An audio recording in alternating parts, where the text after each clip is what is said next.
Just kidding. Jeepies, I'm your host, Dr. Wolfula, and welcome to another entry of Wolfula Chat, where I talk about the latest shit happening in the world of horror. Also Scooby-Doo sometimes. You were expecting maybe do talking to me? Think again. That's on a brief hiatus while I finish up my review of Cannibal Holocaust. I still wanted to give you folks your Tuesday Scooby fix, though. I'm joined by a guest, Goulash. Oh, hey, Goulash here. I just said who you are. Ugh. Anyway, in this vid, we'll be discussing the new trailer for Scoob. Do we have to talk about Scooby-Doo this much? Can we give it a rest sometimes? Maybe I could review a Goosebumps episode every other week on Tuesdays. Goosebumps Goose-Days? I don't think anyone wants that shit. No.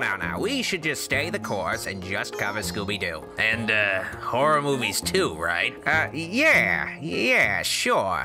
For now, Scoob, though. Of course, I should mention the new Scoob trailer uses a shitload of clips from the first trailer. That's a good thing, though, because, you know, you don't really want to give away too much in the trailer. Of course, it could also mean that there just isn't much of this movie to show. That's usual, though. Scooby movies are always short, usually under 80 minutes long. The longest was Monsters Unleashed at a little over 90 minutes. Yeah, I guess this isn't gonna be a 2.5 hour long movie with a lot of stuff to show off. One thing is clear based on the repetition of clips, and that is that this film is supposedly an origin story in a few different ways. Most obvious way is that it explains how Shaggy and Scooby meet, which has been done so many different fucking times. This version of the origin just seems like the most cliched, where Shaggy is friendless at a beach and Scooby just walks up to him. Such a mind-blowing, necessary origin story. Then there's also the origin of the gang meeting as kids and solving their first mystery together on Halloween. Just uninspired shit. The real origin story of this movie seems to instead be how Mystery Inc. becomes like superheroes or secret agents or something. That seems to be the possible purpose of this film, transitioning the franchise from small-scale mysteries to something with much broader blockbuster appeal. You see, that I don't like. Scooby-Doo already has widespread appeal. They make 2 Scooby-Doo movies a year, for God's sake. I feel like introducing robots and flying machines just takes it way too far away from what I like about the franchise. It seems like, with the celebrity recasting included, that this movie is an example of focus testing a film to death or executive meddling, making unnecessary changes to a thing that they think will make it more of a hit with kids. Speaking of which, we hear more of the celebrity voices, and I'm still not a fan. The voice acting is bland. It doesn't seem like the actors are making much of an attempt to conjure up the spirit of these characters. It seems like the animation of this movie has to pull double duty to try to sell to us that these are the characters we know and love. It seems clear that calling this film a Hanna-Barbera crossover movie might be inaccurate. It is true that characters like Blue Falcon and Dick Dastardly figure heavily into the plot, but that doesn't seem to be with the intention of treating it as a Spider-Verse worlds colliding scenario. No, what they're doing seems to be taking all of these unused Hanna-Barbera characters and making them Scooby-Doo characters.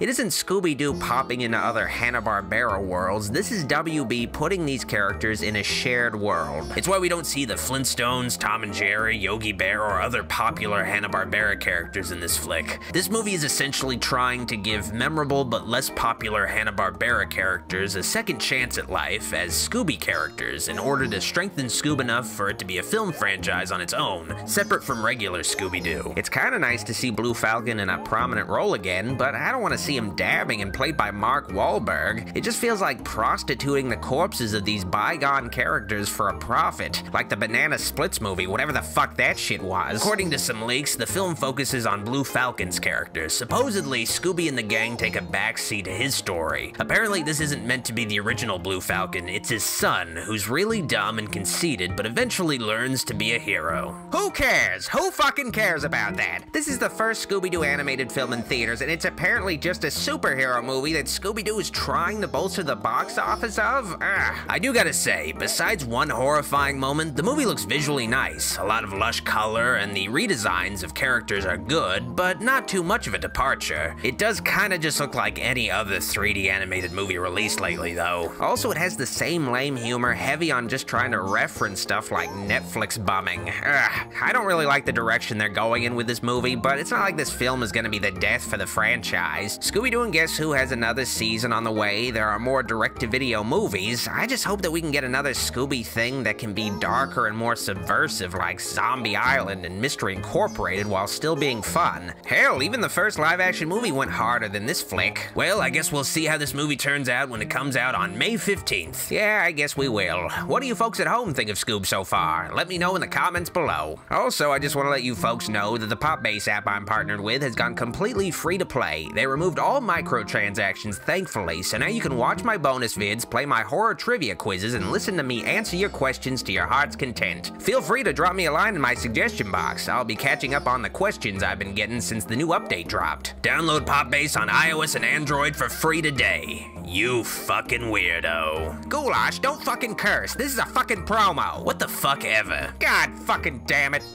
Thanks for watching. If you liked this video, like it, and if you loved it, subscribe for more and click the bell icon to find out when my latest vids and streams go live. Want a double dose of Dr. Wolfula? Donate to my Patreon and you'll get bonus content for supporting the channel, including exclusive movie streams and commentaries weekly. Be sure to also give me a visit in the free Popbase app to hang out in a virtual Wolfula complete with horror quizzes and bonus vids. Link in the description to download for iOS and Android. I'd like to give a special thanks to my true Wolfulite supporters on Patreon and my channel memberships for their pledges. Their support helps keep the channel going after all these years. Thank you guys. Alrighty, Dr. Wolfula signing out. See you all next time.